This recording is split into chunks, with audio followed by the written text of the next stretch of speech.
안녕하세요. 오늘도 사연살롱을 찾아주셔서 감사합니다. 현재 남편하고 아기 한 명 키우며 살고 있는 세 식구의 아내이자 엄마입니다.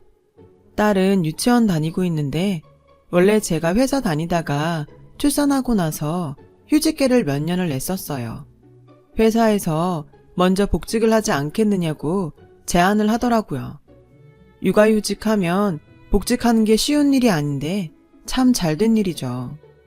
딸도 이제 어느 정도 의사소통하고 말도 알아들으니까 유치원에 보내고 저는 복직을 했습니다. 유치원이 오후 3시 정도에 끝나요.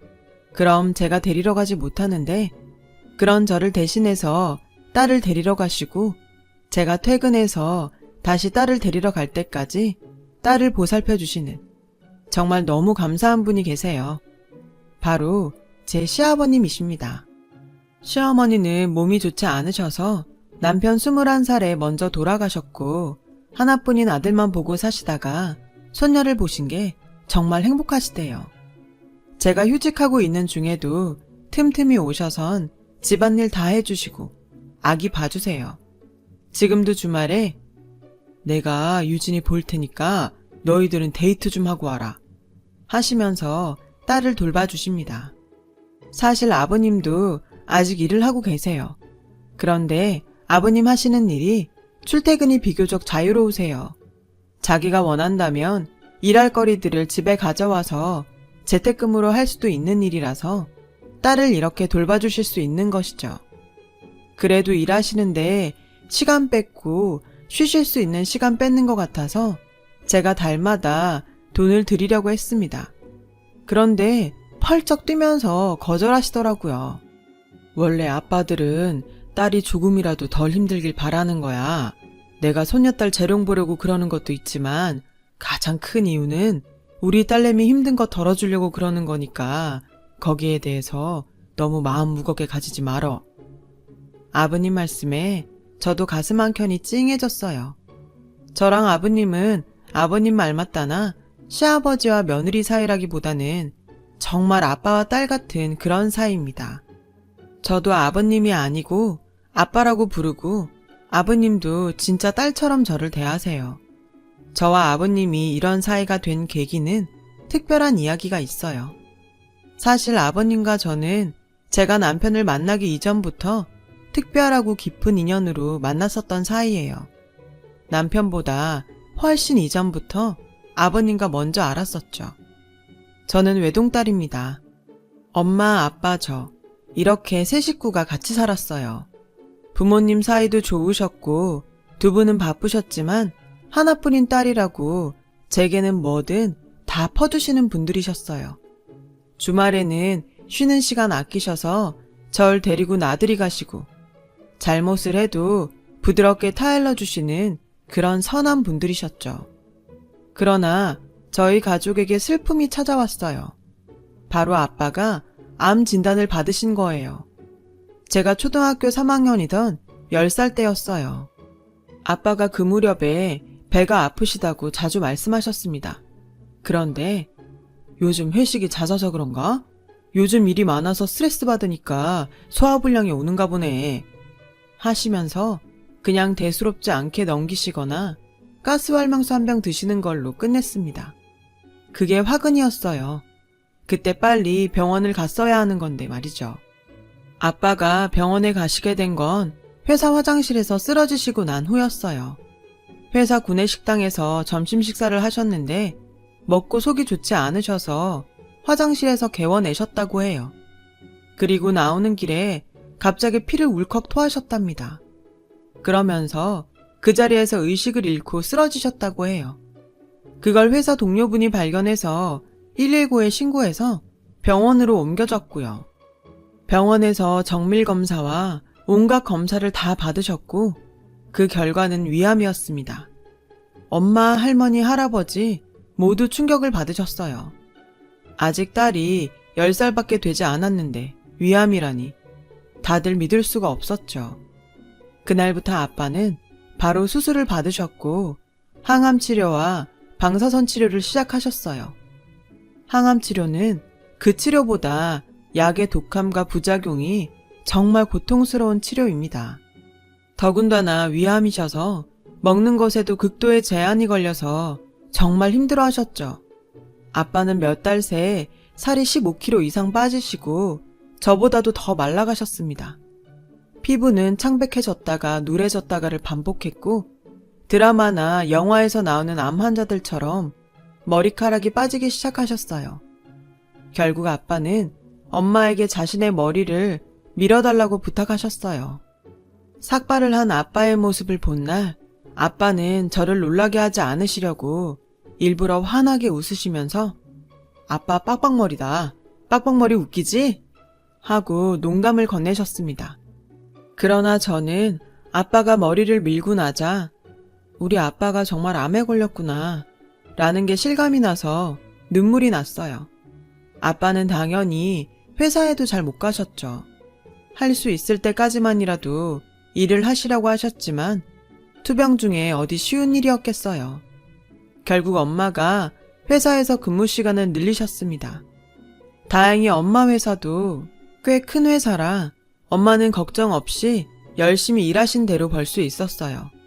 병원비도 보험과 모아둔 돈으로 해결이 가능한 비용이었고 할머니, 할아버지도 도와주셨습니다. 주위에서는 그래도 아직 젊으니까 열심히 치료받으면 다 이겨낼 수 있어 라고 늘 위로했죠. 아빠는 정말 열심히 치료를 받으셨어요.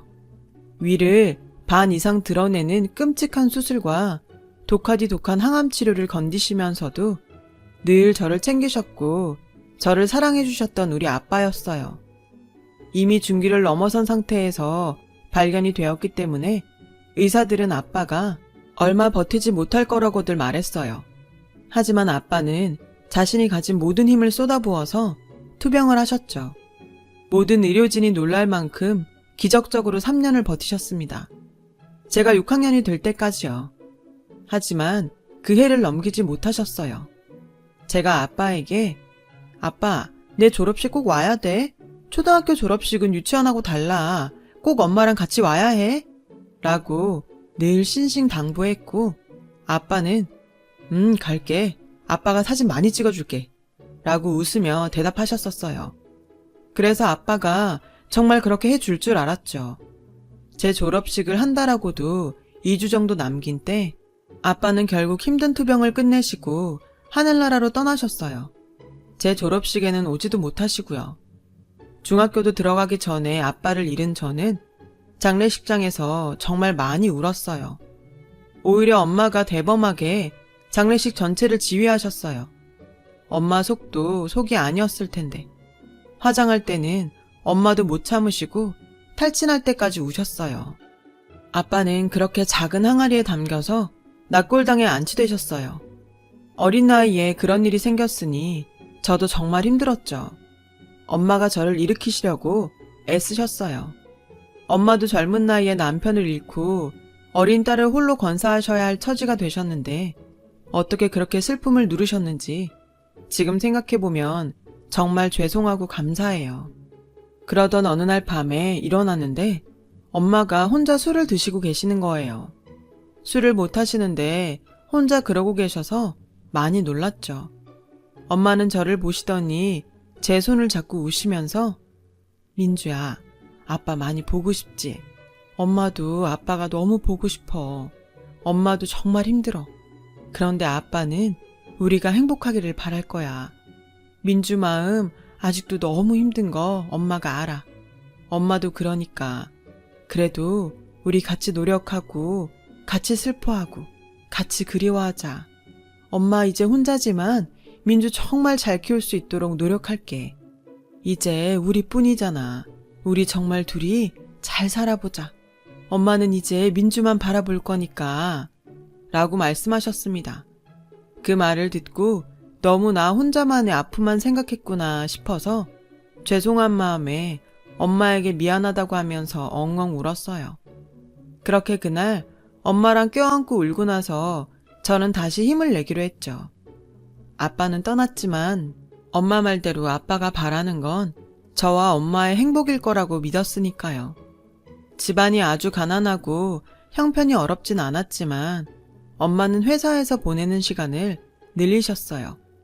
원래 야근은 안 하시던 분이셨는데 종종 야근도 하셨고 한 살이라도 젊을 때에 벌어 저축해야 해 라고 하시면서 저를 위해서 열심히 일하셨습니다. 그리고 제게 생긴 변화 중 하나는 핸드폰을 가지게 되었다는 거예요.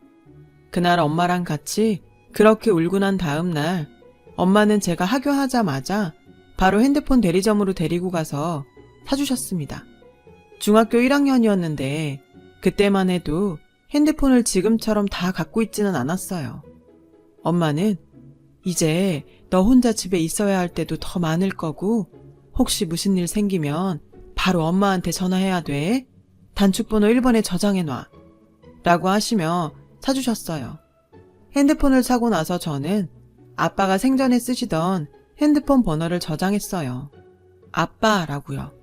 핸드폰을 사기 전에는 아빠가 계셨었지만 나는 절대 우리 아빠한테 전화를 걸 일은 없겠지 라는 생각이 들어서 슬퍼지기도 했습니다. 그러던 어느 날이었어요. 중학교 1학년을 마치는 시점을 앞두고 있었죠. 겨울 방학식이 있던 날 저는 홀로 집으로 돌아왔어요. 곧 아빠의 첫 기일이 다가오고 있었고 아빠가 보고 싶고 더 힘든 마음에 핸드폰을 들고 아빠의 번호로 문자를 보냈어요. 답이 오지 않을 것임을 알면서도요. 아빠, 오늘 방학했어. 아빠는 잘 있어? 하늘에서 잘 보고 있는 거지? 나 개근상도 탔고 이제 2학년 올라가면 더 잘할 거야. 엄마도 잘 챙길 거고. 아빠 많이 보고 싶고 정말 사랑해. 그렇게 문자를 보내고 1시간이 조금 넘었을까? 정말 지금 생각해도 소름이 돋는 일이 일어났습니다. 바로 아빠에게서 답장이 온 거예요. 우리 딸 개근상 탔어? 대단하네. 다른 상보다 개근상이 훨씬 대단한 거야. 아빠도 우리 딸 옆에서 축하해주고 싶고 많이 보러 가고 싶다. 그래도 언제나 아빠가 옆에 있다는 거 잊지 말고 사랑한다 내 딸. 정말 핸드폰에 귀신이라도 붙은 줄 알았습니다. 놀라서 손까지 떨었어요. 아빠는 분명 돌아가셨고 화장하는 것까지 제 눈으로 똑똑히 보았었는데 이건 말이 안 되는 일이었어요.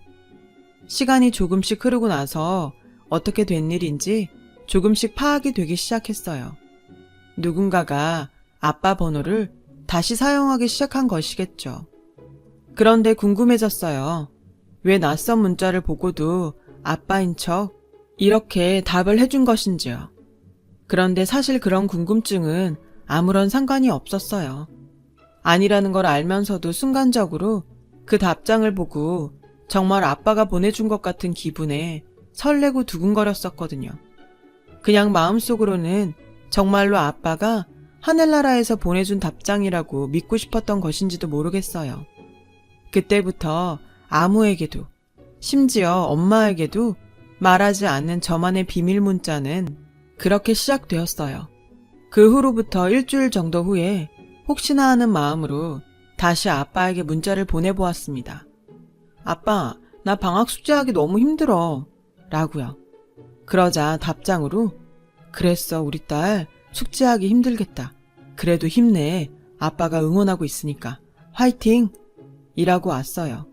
그 문자를 보면서 눈물도 흘렸지만 정말 행복했습니다. 그래서 힘든 일 있을 때, 행복한 일 있을 때, 아니면 그냥 일상 속에서라도 문자를 보냈어요. 아빠에게. 아니, 아빠가 되어주시는 그 누군가에게요. 그럼 언제나 늘 따뜻한 답장이 날아왔어요. 아빠, 나 오늘 고등학교 원서 접수했어. 아빠, 오늘 나 생일이라고 엄마가 초콜릿 케이크 사왔어. 아빠, 엄마 회사에서 프로젝트 잘했다고 돈 더 받았대. 등등 정말 아빠에게 얘기하는 것처럼요. 언제나 따뜻하고 다정한 문자가 날아왔습니다. 문자는 해가 바뀌어도 제가 고등학교를 가서도 몇 년 동안 계속되었어요. 심지어 첫 해가 지나고 그 다음 해에는 제 생일날에 그 번호로 먼저 우리 딸 생일 축하해. 아빠가 너무 사랑해. 라고 문자가 왔어요. 그 문자를 보고 정말 너무 행복했습니다. 그렇게 아빠와 문자를 주고받으면서 마음의 상처도 힘든 것도 점점 덜해졌고요. 대학에 합격했을 때도 축가 문자를 받았고, 대학 생활을 하면서도 힘든 일이 생기면 무조건 아빠와 문자도 주고받았어요. 그리고 저는 대학교 4학년이 되어서 남자친구를 사귀게 되었어요. 제가 봉사 동아리를 했었거든요. 미술계통 전공인지라 병원에 가서 중병에 걸리신 환자분들께 그림을 가르쳐드리는 봉사활동이었어요. 그곳에서 만난 사람이었습니다. 저보다 연상이었고 소아암 환자들을 위한 옷을 만들어주는 봉사를 하는 기업에서 일하는 직원이었죠. 그 사람이 먼저 제게 호감을 가지고 다가왔고 저도 그 사람이 싫지 않아서 연락을 하다가 사귀게 되었어요. 연애를 하면서도 같이 병원으로 계속 봉사활동을 다녔어요. 저는 대학을 졸업하고 나서 직장에 취직을 하게 되었죠. 주말이나 휴일에 틈틈이 시간을 내서 혼자 혹은 남자친구와 같이 병원으로 봉사활동을 갔었어요. 특히 암에 걸리신 어르신분들이 말동무가 되어드리는 것이 좋았어요. 애초에 제가 환자분들 봉사활동을 시작한 것도 암으로 돌아가신 저희 아빠 생각이 나서였거든요. 어느 날 남자친구랑 같이 봉사활동을 갔었어요. 저는 암병동에, 남자친구는 소아암 병동에 있다가 끝날 시간에 노비루마와 만났어요. 그런데 그날 남자친구의 눈이 새빨갛게 부어있더라고요. 왜 그래? 무슨 일 있어? 라고 물으니 오랜 기간 동안 투병을 해서 오래 봐왔던 여자아이 한 명이 오늘 결국 하늘나라로 떠났다고 했습니다. 내가 봉사활동 오기 시작한 그때쯤부터 있던 아이였어. 오랜 시간 동안 강하게 잘 견뎌줘서 꼭 맞는 골수이식 받고 완치할 거라고 믿었었는데 라면서 많이 울었습니다. 우리 동생 생각나. 우리 동생도 그렇게 아팠었어. 그때가 처음이었어요. 남자친구의 동생 이야기를 들은 때가요. 나 사실 외동아들이 아니고 여동생이 있어. 너랑 동갑이야. 그런데 백혈병으로 어릴 때 죽었어. 뜻밖의 말에 조금 놀랐어요. 남자친구는 울면서 이야기를 계속 해주었어요. 동생이 10살 무렵부터 이상하게 팔다리에 멍이 많이 들기 시작했었어. 덜렁대거나 잘 넘어지는 애가 아니었고 동생도 자고 일어났는데 멍이 들어있어. 왜 이러지? 하고 신기해했어. 그러다 멍이 점점 늘어나니까 결국 병원에 데리고 가봤는데 큰 병원에 가서 정밀검사를 받아보라는 거야. 그때까지만 해도 설마 하면서 병원에 데리고 갔었어. 그런데 백혈병이라더라. 그게 백혈병의 전조 증상이었던 거야. 동생은 맞는 골수가 나올 때까지 끔찍한 항암 치료를 견디면서 3년 가까이 투병했어. 머리가 너무 빠지니까 삭발을 해야 했는데 절대로 그건 싫다고 엉엉 울던 모습이 아직도 눈앞에 서네. 착한 아이였어. 항암 치료하면서도 엄마 아빠 걱정만 했었거든. 그러다 결국에 초등학교 졸업을 앞두고 세상을 떠났어. 동생이 떠나고 나서 한동안 집이 힘들었었어. 엄마도 동생이 떠나고 나서 몸과 마음이 모두 병들었어. 그래서였는지 엄마는 내가 대학교 2학년 때 심근경색이 오셔서 돌아가셨어. 아빠는 아직도 엄마랑 동생 사진을 곁에 두고 주무셔. 남자친구의 이야기를 들으면서 저도 하염없이 눈물을 흘렸어요. 사랑하는 가족이 끔찍한 병에 걸려서 아파하고 힘들어하고 결국에는 세상을 떠나버리는 걸 보는 것이 얼마나 고통스러운 일인지를 저도 잘 알고 있었으니까요. 그래서 저도 남자친구에게 제 아빠 이야기를 하게 되었어요. 그렇게 건강하던 아빠가 암 판정을 받고 괴로운 항암 치료를 견뎌내고 꼬챙이처럼 말랐던 모습을 지켜보다가 결국에는 아빠를 떠나보내야 했던 그 이야기를요. 우리가 세상에 살아서 열심히 행복하게 사는 게 먼저 간 우리 아빠랑 오빠 동생을 위한 최선의 길일 거야. 우리 열심히 살자. 두 사람은 떠났지만 아직 여기 아이들이나 어르신들처럼 그 병 때문에 힘들어하는 사람들은 많으니까. 우리는 적어도 그 사람들의 마음을 이해하고 도와줄 수는 있잖아. 저는 남자친구를 그렇게 위로해 주었고 남자친구도 힘든 시간이었을 텐데 어머니랑 둘이서 고생이 많았어. 잘 견뎌줘서 고마워. 라고 말해주더라고요. 그 이야기를 나누면서 서로를 위로하고 난 후 저와 남자친구는 더욱 더 가까워졌어요. 그리고 마침내 2년이 다 되어가는 무렵에 저는 남자친구에게서 결혼하자는 청혼을 받게 되었어요. 저는 당연히 기쁜 마음으로 결혼하겠다고 승낙했고요. 결혼을 하기로 하고 준비를 시작하면서 가장 먼저 남자친구를 엄마에게 소개시켰어요. 엄마, 나 만나는 사람 생겼어. 라고 말은 했었는데 엄마에게 인사시켜 준 적은 한 번도 없었거든요. 엄마가 먼저 데려오라고 한 적도 없었고요. 엄마는 네가 준비되면 그때 소개시켜줘. 라고 부담을 주지 않으셨어요. 엄마, 그 사람이 나한테 결혼하자고 해서 내가 결혼하겠다고 했어. 엄마한테도 인사시켜주고 싶어. 라고 했더니 엄마가 그래? 잘 생각하고 결정한 거야? 한번 데리고 와봐. 라고 하셨어요. 남자친구는 집에 들어와서 엄마와 짤막한 인사를 나누자마자 곧바로 큰 절을 올렸습니다. 어머니, 혼자서 민주 키우시느라 고생이 정말 많으셨어요. 민주 같은 여자랑 결혼하게 되어서 정말 감사하게 생각하고 있어요. 앞으로 어머니도 제 어머니라고 생각하고 모시면서 민주랑 같이 행복하게 살겠습니다. 그 말을 들으신 엄마는 곧바로 이 친구 괜찮은 친구네 라고 한마디 하시고는 바로 상견례 날짜 잡고 빨리 준비하자. 그렇게 적극적으로 제 결혼을 추진하셨죠. 그 다음은 아버님이었어요.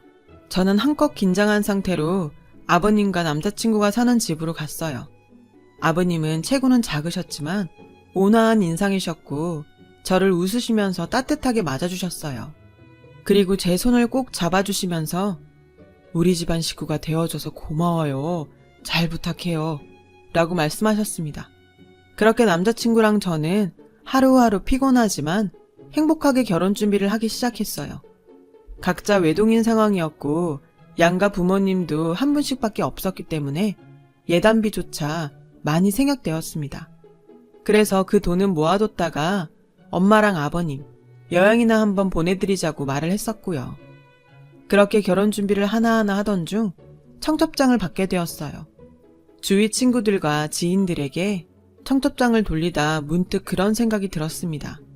지금까지 얼굴 한번 보지 못했지만 늘 저에게 아빠의 마음을 알려주었던 그분이 생각이 난 것이죠. 그분께도 결혼한다는 소식을 알려드리고 가능하다면 결혼식에도 초대를 하고 싶었어요. 직접 얼굴을 뵙고 정말 감사합니다. 덕분에 제가 힘든 시절을 잘 넘길 수 있었어요. 그렇게 감사 인사를 전하고 싶었죠. 그래서 문자를 보냈습니다. 아빠, 나 결혼해요. 그래서 아빠가 결혼식에 와줬으면 해서요. 청첩장을 드리고 싶은데 혹시 만나뵐 수 있을까요? 라고요. 답장을 기다리는 동안 정말 너무너무 떨렸어요. 그리고 마침내 답장이 왔습니다. 우리 딸이 결혼해? 정말 축하해. 좋은 사람한테 가는 거지? 아빠도 너무 궁금하네. 그래, 아빠도 우리 딸 청첩장 한번 구경하자. 라고요. 그렇게 저는 10년이 훌쩍 넘어서 처음으로 아빠를 만나게 되었어요. 약속 장소인 카페로 가는데 정말 너무너무 떨렸어요. 조심스럽게 카페 문을 열고 들어가 주위를 둘러보면서 아빠를 찾았어요. 아빠는 꽃다발을 준비해서 갈 거니까 그걸 보고 찾으라고 하셨죠. 카페를 둘러보는데 한 테이블에 시선이 멈추는 거예요. 구석진 곳에 있는 테이블이었는데 위에 작은 꽃다발이 놓여 있었고 의자에는 정말 저희 아빠와 비슷한 나이대로 보이는 아저씨가 한 분 앉아 계셨어요. 떨리는 발걸음으로 그곳을 향해 걸어갔습니다. 마침내 그분의 얼굴을 제대로 본 순간 저는 너무 놀라서 그 자리에 서 있었어요.